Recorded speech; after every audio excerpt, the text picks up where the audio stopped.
The final round at Riviera was supposed to be a coronation. A 26-year-old rookie, leading by 6 shots, had one hand on the trophy at Tiger Woods' own tournament. The script was written. The celebration was planned. Then, something happened that no one expected. His game crumbled. His lead vanished. And when he finally limped across the finish line, the 2 biggest names in golf didn't congratulate him. They turned away. Rory McIlroy's frustration boiled over in the locker room. Tiger Woods offered a handshake so cold it could freeze the Pacific. And now, whispers of a rookie tax scandal are spreading through the locker room.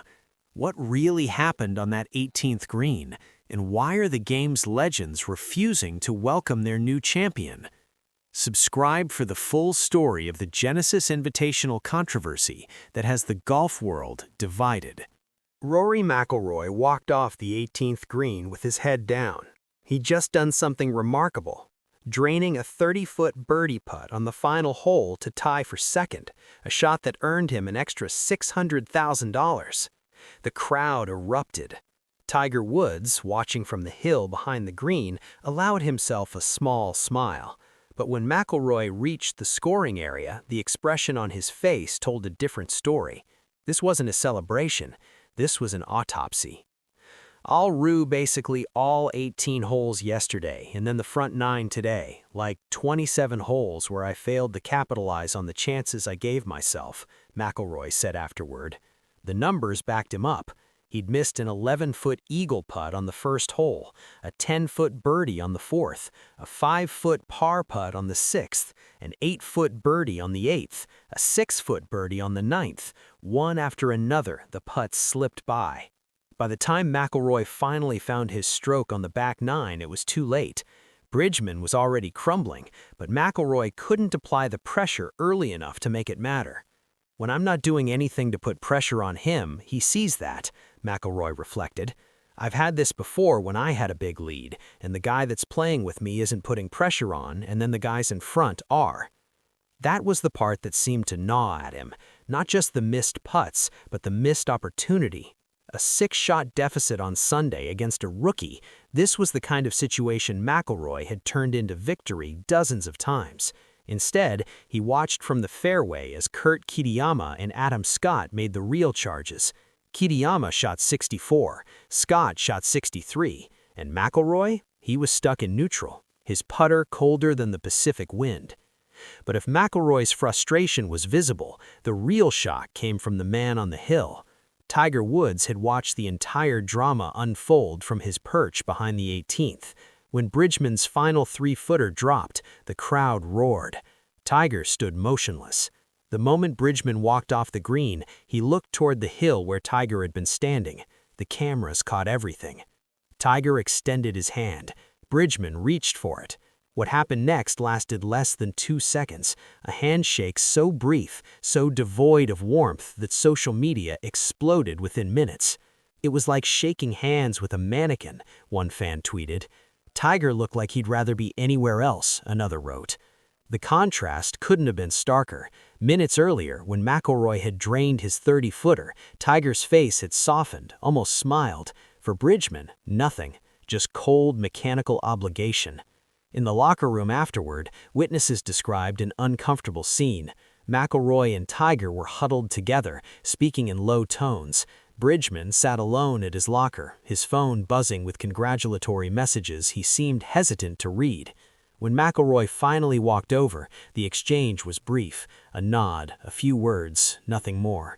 I thought he handled everything really well, McIlroy would later say to reporters, offering Bridgeman measured praise. Even though he was a little shaky coming down the stretch, he held it together when he needed to. But the warmth was absent, the embrace that usually accompanies a first-time winner, especially one who just beat the world number 2, never came. Some speculated it was about the Pebble Beach controversy from the week before, the 20-minute delay that had iced Colin Morikawa while Bridgeman searched for his ball on the beach. Others whispered about the slow play on Sunday, the deliberate pace that had had McIlroy waiting in fairways while Bridgeman replayed his routine again and again. Whatever the reason, the message was clear. Jacob Bridgeman had won the trophy, but he hadn't won the room. And in the days that followed, the whispers would grow louder. A rookie tax scandal, legends turning on the newcomer, a cold shoulder so icy it could freeze Riviera's famous Poa Annua Breen solid. The victory was his, the acceptance was not. The backlash began almost immediately after Bridgman's putt dropped. Social media erupted with accusations. Comparisons to the Pebble Beach incident flooded timelines. "He did it again," one viral post read. "Iced McIlroy just like he iced Morikawa. This is a pattern." The phrase, "Bridgman rules," trended briefly, a sarcastic reference to the rookie's deliberate pace at play.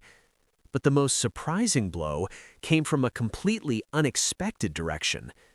During a watch-along segment connected to the AT&T Pebble Beach Pro-Am the previous week, media personality Benjamin W. Boscovic had been discussing the leaderboard. He ran through the contenders, Scottie Scheffler, Collin Morikawa, the usual suspects. When a co-host prompted him to mention Bridgman, Boscovic dismissed the rookie with a single devastating sentence: "He's not a box office name." The comment went relatively unnoticed at the time. Bridgman was, after all, still searching for his first win. But after Riviera, after the 6-shot lead, after the cold handshake from Tiger and the tense silence from McIlroy, the words resurfaced with vicious timing. Boscovic found himself in an impossible position. A rookie he dismissed as irrelevant had just won the Genesis Invitational. The clip circulated, the criticism mounted. On February 23rd, the day after Bridgman's victory, Boscovic appeared on Dan on Golf and issued an on-air apology that stunned everyone.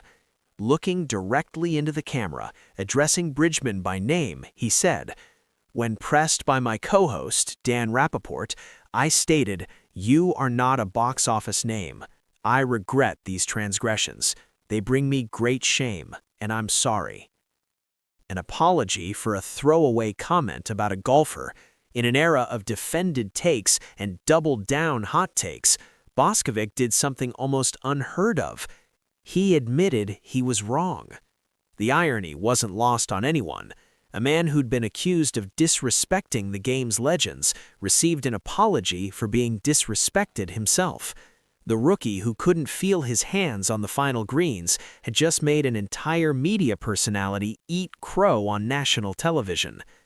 Bridgman never acknowledged the apology publicly. He didn't need to. His scorecard had already said everything that needed to be said. 24 hours after the trophy ceremony, the narrative around Jacob Bridgman had already begun to shift. The numbers told a story that was impossible to ignore. He led the field in strokes gained approach and strokes gained putting, joining an exclusive group of only 4 players since 2004 to top both categories in the same week. His third round 64 featured the best ball-striking round at Riviera since ShotLink began tracking data in 2004. He became the first player since 1975 to win at Riviera in his debut appearance at the event. But the numbers only captured part of the story. Bridgman's win was the latest in a pattern that had been building all season. Chris Gotterup, 26, had already won twice at the Sony Open and the WM Phoenix Open. Ryan Gerard, 26, opened the season with consecutive second-place finishes. Pearson Coody, 26, had 5 top 20s in 6 starts. Akshay Bhatia, 24, nearly won at Phoenix. The youth movement on the PGA Tour wasn't coming, it had arrived. The top 2 in the season standings are now Bridgman and Gotterup, 2 good buddies who often stay together on the road, the Post and Courier noted. The old guard was being pushed aside by a generation that had grown up watching Tiger Woods on television and was now taking trophies from his event. Even McIlroy, in his frustration, acknowledged what Bridgman had accomplished. "It's hard to close out big tournaments," he said. Even though he was a little shaky coming down the stretch, he held it together when he needed to. He holed a clutch comeback putt on 13 for par. He played smart on 16 when he missed it in the bunker. "That putt on the last isn't easy. I give him all the props. He did what he needed to do." The praise was measured, professional, but it was praised nonetheless. As for that cold handshake from Tiger, Bridgman refused to see it as anything but a dream fulfilled. "I think getting the trophy from Tiger is going to be the coolest thing in my life," he said, his voice catching. "I know he's made a million of those little 3-footers, but that was my first one. I'm going to need some tips to make those easier because that was hard." The win pushed Bridgman from 52nd in the official world golf ranking into the top 25. He collected $4 million and 700 FedEx Cup points. But more than the money or the ranking, he earned something that can't be quantified: validation. "This is way, way better than I've ever dreamt it," he said. The controversy will fade. The whispers about slow play will eventually quiet. The cold handshake will become a footnote. What remains is the trophy, the legacy, and the undeniable truth that on a Sunday in February at one of golf's most storied venues, a 26-year-old who couldn't feel his hands stared down the game's biggest names and refused to blink. Jacob Bridgman is a box office name now. He earned it the hard way. 3 weeks after the Genesis Invitational, Jacob Bridgman's phone lit up with a number he didn't recognize. The area code was 561, Jupiter, Florida. He almost let it go to voicemail. Rookies get prank calls, they get fake sponsors, they get people claiming to be someone they're not. But something made him answer. "Jacob, it's Tiger." The voice was unmistakable, low, measured, the same cadence that had haunted 1,000 Sunday leaders. Bridgman's throat went dry. "I know things were complicated at Riviera," Woods continued. "I wanted to explain. You free for dinner?" What happened next has become the stuff of locker room legend. Bridgman flew to Florida the next day. He arrived at a private estate on Jupiter Island, expecting a quick meal, maybe a few minutes of small talk before the legend excused himself. Instead, he got 5 hours. Woods opened up about his own rookie year. The expectations, the pressure, the veterans who tested him, froze him out, made him earn every ounce of respect. "They don't hand you anything out here," Woods told him. "Not the trophy, not the respect. You have to take both." McIlroy showed up halfway through the dinner, a surprise arranged by Woods. The tension from Riviera hung in the air for exactly 30 seconds. Then McIlroy laughed and said, "You know, I've been thinking about that putt on 17 for 3 weeks. I still don't know how you didn't make it." Bridgman laughed. The ice cracked. By midnight, they were discussing swing mechanics, course strategy, the mental game. By 1 a.m., they were talking about family, pressure, the loneliness of life on tour. By the time Bridgman left, he had something more valuable than the trophy: 2 mentors who had been where he was and remembered what it felt like. Before he got in the car, Woods pulled him aside. "That handshake at Riviera," Woods said, "it wasn't what you thought. I wasn't angry at you. I was angry at myself, my body, my situation. Watching you win my tournament, it reminded me of what I used to have, what I'm still fighting to get back. I took that on you. That was wrong." Bridgman nodded. "I understand. I know you do. That's why you're going to be just fine." The 2026 season continued its relentless march toward the majors, but something had shifted in the weeks after Riviera. Jacob Bridgman arrived at the Arnold Palmer Invitational with a new confidence, not arrogance, something quieter, a settledness. He finished 3rd at Bay Hill, then 2nd at the Players' Championship, losing in a playoff to Chris Gotterup in a duel that had fans comparing them to a young Tiger and Phil. The friendship between Bridgman and Gotterup became one of the stories of the season. They had met on the Corn Ferry Tour, shared apartments during Monday qualifiers, eaten ramen noodles when the checks didn't clear. Now they were trading blows at the top of the FedEx Cup standings, pushing each other to heights neither had imagined. At the Masters, both made the cut.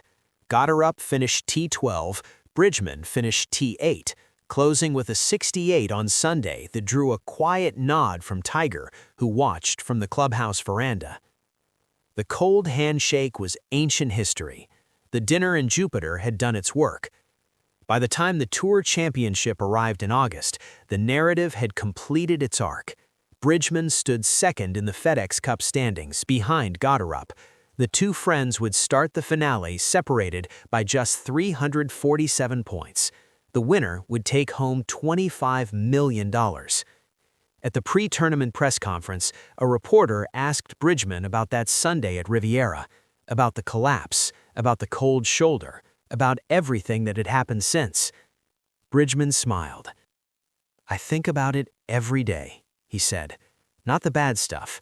The putt, the trophy, Tiger standing there, Rory congratulating me even though he had every right to be frustrated. That week taught me everything I needed to know about this life." He paused. "It's hard. It's really hard. The guys at the top, they got there for a reason. They test you, they push you, they make you prove it. And if you can't prove it, you don't belong." Tiger told me something at that dinner I'll never forget. He said they don't hand you anything out here. Not the trophy, not the respect. You have to take both. I took the trophy at Riviera. It took a little longer to take the respect, but I got it, and I'm never giving it back. February 22, 2026 will always belong to Jacob Bridgeman. The 6-shot lead that nearly vanished, the 3-foot putt that almost didn't drop, the cold handshake that sparked 1,000 hot takes, the dinner that changed everything. By the end of the season, Bridgeman had proven he belonged, not just with the trophy, but with the people who matter most, the players who test you, the legends who mentor you, the fans who watch you grow. The Bridgeman Rules hashtag still surfaces occasionally, usually posted by fans who weren't paying attention. The slow play accusations still echo in dark corners of social media. The cold handshake still lives in YouTube clips, frozen in amber for anyone who wants to revisit the controversy. But Jacob Bridgeman doesn't revisit it. He's too busy moving forward. At Riviera next year, he'll defend his title as a different man. Not the rookie who couldn't feel his hands, but the champion who learned that sometimes the hardest wins teach the most valuable lessons. Tiger Woods will be there, watching from the hill. This time, when Bridgeman walks off the 18th green, the handshake will last a little longer. Some things take time. Some things take a trophy. Jacob Bridgeman has both now.